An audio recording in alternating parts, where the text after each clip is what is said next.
등명방송을 시작하겠습니다. 나마 사따르마 분타리카 수트라 나마 사따르마 분타리카 수트라 나마 사따르마 분타리카 수트라. 이번 시간에는 행불행의 평균 점수가 수급이다. 여기에 대해서 말씀을 드리겠습니다. 석가모니께서는 중생들에게 수급을 가르치기 위해서 50년에 걸쳐서 84,000의 경문을 남겼습니다. 우리가 불교에서 흔히 하는 수급, 그 원인에 따라서 결과를 받는데, 사람마다 가지고 있는 수급이 다를 수밖에 없는 그 이유를 우리는 알아야 됩니다. 10개의 지옥계부터 불계까지 10개의 생명에, 또 지옥계부터 불계까지가 다시 각각에 붙어서 일어나면은 지옥계 10개가 붙고 악유계에 또 10개가 붙고 이래가 쭉 해서 불계까지 10개가 다 붙어갑니다. 우리가 일념삼천의 법문이라 하는 것은 10개에 또 10개가 붙고 호구하고 그 다음에 심여시가 일어나는 현상을 천으로 보고 그 다음에 삼세간을 합쳐서 숫자적인 개념으로 삼천이 나옵니다. 그래서 일념삼천의 법문이라고 수급을 그렇게 이야기하는데, 그런 그 숫자적인 개념은 우리가 간단하게 설명하기 위해서 만든 것이고, 지옥계에 지옥계가 또 붙는데 거기에 1000개 붙는 사람이 있고 999, 998 이렇게 차이가 날 수도 있고, 또 지옥계에 악유계가 붙는 사람이 500개 붙는 사람이 있고 499 이래 붙는 사람이 있고 또 501이 붙는 사람이 있고, 이렇게 해서 쭉 나가면은 지옥계에 지옥이 붙는다. 그럼 얼마가 붙어야 되느냐? 간단하게 이야기해서 지구 인구 74억 명이니까 지옥에 지옥계가 붙는 것도 74억 개까지 붙을 수가 있다. 이걸 다 풀면은 뭐 우주같이 될 수밖에 없는 것입니다. 그럼 평균 점수, 이건 또 어떻게 따지느냐? 간단하게 설명을 드리면은, 돈은 많은데 건강이 안 좋은 사람, 돈, 복, 재물의 복은 80점인데 건강의 복은 40점 밖에 안 됩니다. 그럼 이걸 평균을 하면은 60점 밖에 안 되죠. 그러면 그것만 있느냐 하죠. 재능, 능력, 또 재능에도 1, 2, 3 한 가지, 두 가지, 세 가지 재능이 있고, 능력도 이런 쪽으로는 능력이 뛰어났는데 또 다른 쪽으로는 능력이 떨어지고, 이런 걸 쭉 합쳐서 또 평균을 내면은 뭐 30점, 40점, 60점, 70점이 될 수가 있고, 재능은 굉장히 뛰어나서 한 80점쯤 되는데 그 재능을 펼칠 수 있는 능력은 거의 20점, 30점 수준이다. 그러면은 재능이 80점이고 재능을 펼치는 능력이 20점 밖에 안 되면은, 이건 평균하면은 50점 밖에 안 된다. 돈은 없는데 몸은 건강하다. 사고방식은 뭐 바르다. 사고방식이 바른 것이 70점이고 몸이 건강한 것이 70점이고 그런데 돈이 없다. 재물은 적다. 그런 복으로 태어났다. 이러면 그걸 또 평균을 내보면은 또 몇 점이 나오고 이렇게 해서 인간이 가지고 있는 색수상행식 우리가 어떤 문제를 받아들여서 생각을 하고 그것을 판단을 해서 결정하는 이 모든 능력을 평준화하고 또 IQ가 좋은 거 나쁜 거 기억력이 좋은 거 나쁜 거 또 우리가 인간으로 태어날 때 가지고 태어났는 유전자 중에도 어느 유전자는 강하고 어느 유전자는 약하고 이것도 또 평균을 내고 부모 자식 간에 만났는데 어머니하고는 사이가 한 70점 정도로 좋은데 아버지하고는 사이가 한 40점 밖에 안 된다. 이것도 평균을 내고 밑도 끝도 없습니다. 우리 수급이라 하는 그 바다에 들어가면은 그야말로 태평양처럼 넓은 그런 그 수급을 펼칠 수가 있고 그것도 모자라서 이제 수급을 펼치면은 우주와 같았고 이런데 그 한 개 붙고 한 개가 덜 붙고 그 차이가 굉장하죠. 그 10개에다가 또 10개의 호구가 또 붙으니까 이걸 뭐 끊임없이 흘러가는 그 플러스 마이너스를 우리가 전부 평균을 내보면은 그 사람의 이제 수급이 되는 것입니다. 그래서 우리가 이제 간단하게 이야기하면은 건강, 수명, 그 다음에 재물, 인연, 재능, 크게 따지면 뭐 이 정도로 이제 우리가 이야기할 수가 있는데 뭐 조금 더 세밀하게 들어가면은 한 10가지 정도를 우리가 평균을 내보면은 이제 그 사람의 그 수급이 좋다, 나쁘다, 이렇게 그 판단을 할 수가 있습니다.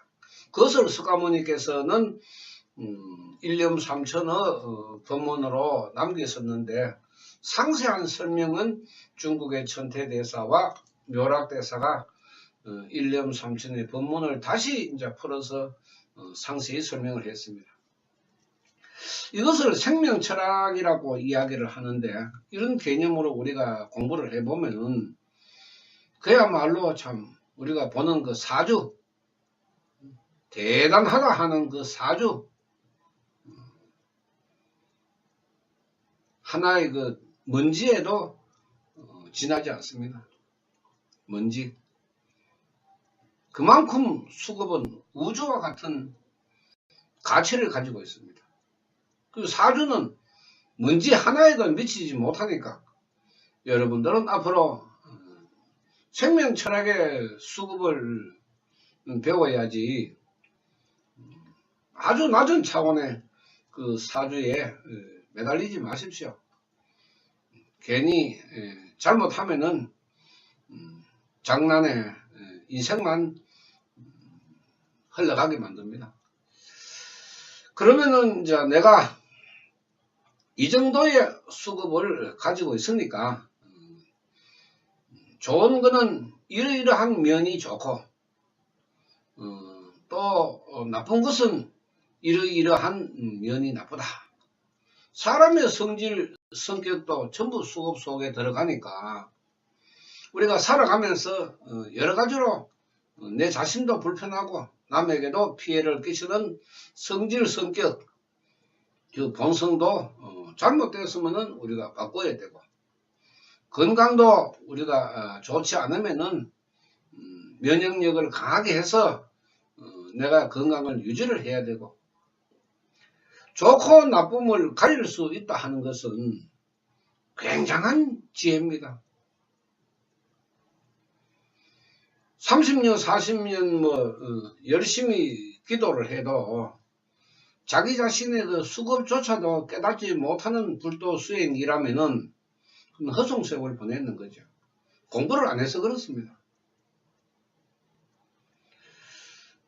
기도라 하는 것은 내 잘못된 수급을 바르게 하는 것입니다. 좋게 하는 것입니다. 그걸 좋게 하기 위해서 부처라는 그 대상을 놓고 우리가 생명을 부처의 생명에 맞춰서 갈고 닦는 것입니다. 그게 불계 아닙니까? 불계. 석가모니께서는 중생들에게 보살도를 굉장히 많이 가르치고 또 강조를 하셨는데 부처의 생명은 되지 못해도 보살의 생명은 충분하게 될 수 있도록 석가모니께서 가르침을 남겼습니다. 왜 석가모니께서 보살도를 중하게 여기셨냐 하면은 중생구제 때문에 그렇습니다. 중생구제는 보살의 몫이기 때문에 그 보살이 중생을 부처님께 인도하는 그런 사명을 가진 사람이 많을 때 이제 많은 사람들이 수급에서 나쁜 수급에서 불행한 수급에서 이제 벌써 수가 있기 때문에 그것이 바로 이제 중생구제라는 것입니다. 일념삼천의 법문을 올바르게 가르치면은 자신의 수급을 알 수가 있습니다. 자신의 수급을 알게 되면은 이제 좋은 것은 더 좋게 만들고 나쁜 것은 이제 잘못된 것이 있으면 바꾸어서 잠재우고 또 내가 노력을 하고 그래야 됩니다. 그 불도소행이라 하는 것이 그냥 무지막지하게 앉아가지고 비는 그런 실천은 아닙니다. 참 그야말로 어려운 그런 수행입니다. 성격 하나 바꾸는 것도 많은 사람들이 실패했다고 이야기를 합니다. 25세가 지나면은 신체적으로 노화 현상이 일어나고 나이가 35세가 지나면은 서서히 사고방식이 굳어지기 시작해서 45세가 되면은 이제 콘크리트가 된다고 했습니다. 그래서 나이 많은 사람, 성격이 별나고 이런 사람들한테 우리가 흔히 하는 말로 평생은 그렇게 살았는데 바꾸라 해가지고 바꾸겠냐고. 그 정도로 참 어려운 것이 사람이 가지고 있는 성질입니다. 그 성질 중에 우리가 본성이라 하는 것이 존재를 하는데 인간의 본성은 원래 선이라고 이야기를 합니다. 그 선이라 하는 근거는 우리가 아이들이 태어났을 때 어떤 연도 크게 작용하지 아니하고 환경의 영향도 덜 받기 때문에 가감 성제에 생각이 없습니다. 배고프면은 먹고 자고 그리고 어린 생명이기 때문에 내면의 세계에 잠재해 있는 수급은 우리가 생각하지도 않죠. 수급은 둘째 문제치고 어린 아이들의 생명 상태를 우리가 굉장히 순진하다고 이야기를 하는데 성장하면 할수록 이제 사회적인 영향 또 환경의 영향을 받아서 자신의 수급이 드러나게 되는데 좋으면 좋은 대로 나쁘면 나쁜 대로 분명하게 드러나게 되어 있습니다. 보통 언제쯤 드러나느냐? 옛날에는 15세만 되면은 호패 찬다 했으니까 성인의 기준으로 바라볼 수가 있는데 지금도 중고등학교 지금도 그 나이쯤 중고등학생 정도가 되면은 자신의 수급을 생각할 수 있는 연령이 됩니다. 석가모니께서 이제 이 수급을 가르친 것은 인간의 행복을 위해서죠. 좀 더 행복하고 건강하게 살아가라고 가르친 것입니다. 그냥 우리가 공짜를 바라는 공덕만 생각하는 그런 그 불도 수행이 아니고 잘못된 너의 수급을 바꾸어라.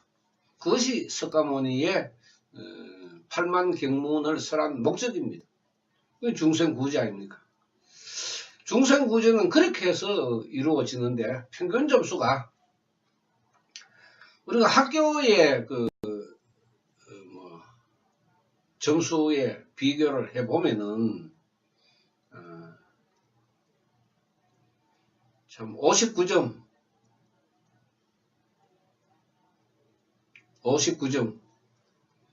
60점이 안 되면 과락이 있죠. 그럼 49점이 되면은 탈락입니다. 탈락. 그러면 50점에서 59점을 내가 얻었을 때는 다시 79점까지 얻을 수 있는 재시험의 기회를 내가 얻는 것이고, 그 다음에 49점 이하를 내가 받게 되면은 재시험조차도 볼 수 없는 기회 박탈을 당하는 것입니다.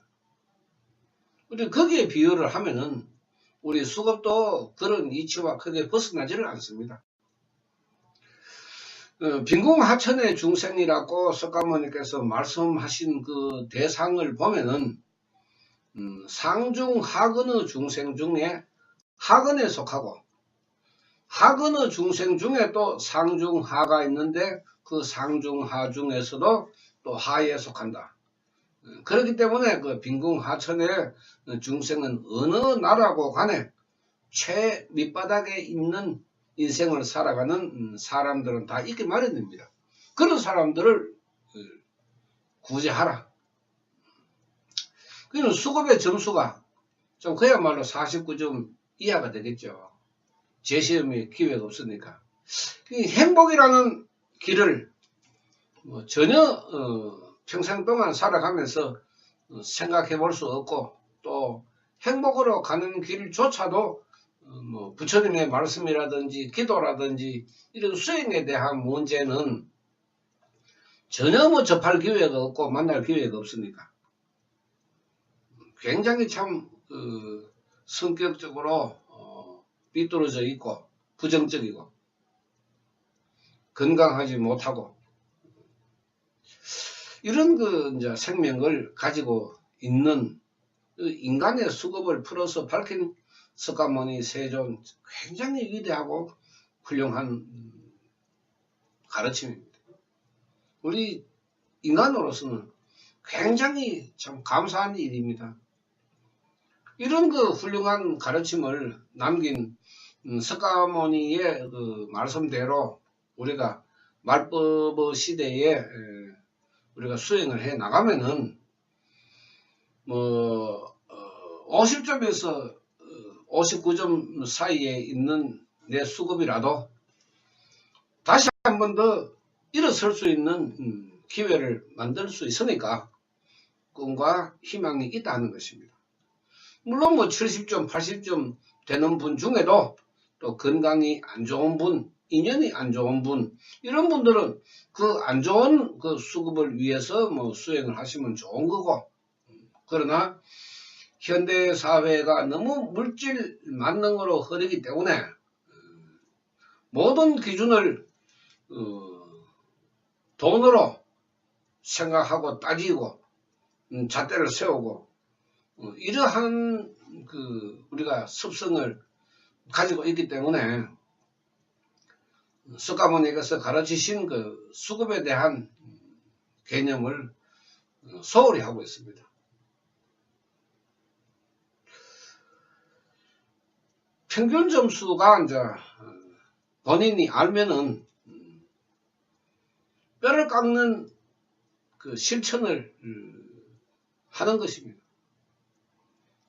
내가 이루지 못하면은 또 내 자식이 또 이루고, 내 자식이 이루지 못하면은 내 손자가 또 이루고, 이렇게 해서 우리 집안은 어떻게 하든지 이 불행에서 벗어나야 한다. 그러나 3대까지 갈 필요도 없이 내가 성불하면은, 내가 불교의 생명을 가지면은 나머지 인연들은 다 좋은 인연으로 만날 수밖에 없는 것이 석가모니 세존의 가르침이기 때문에 그 일령삼천의 법문에 비추어 보면은 인연도 내 수급 속에 있으니까 내가 열심히 한 사람이라도 올바른 수행을 해서 불교에 이르면은 된다 하는 것입니다. 이런 그 훌륭한 가르침이 있는 그 경문이 이제 법화경입니다. 그 법화경을 우리가 올바르게 공부를 하면은 우리 인간의 수급도 충분히 들여다 볼 수 있는 생명으로 됩니다. 모르겠습니다. 지금 현재 법화경을 공부하고 뭐 가르치는 것이 우리나라에도 뭐 계속 늘어나고 넘칠 정도로 흔들고 있습니다만은 이 생명 철학에 대해서 얼마만큼 다가가고 사람들에게 전해지는지는 제 자신도 의문을 가지고 있습니다. 석가모니께서 주장하신 그 말법의 빈궁하천의 중생구제는 오직 하나의 방법밖에 없다. 이렇게 가르쳤습니다. 그 하나의 방법이 여러분들이 공부를 하시면 분명히 찾을 수가 있습니다. 마치겠습니다. 나모 사타르마 분타리카 수타라 나모 사타르마 분타리카 수타라 나모 사타르마 분타리카 수타라. 감사합니다.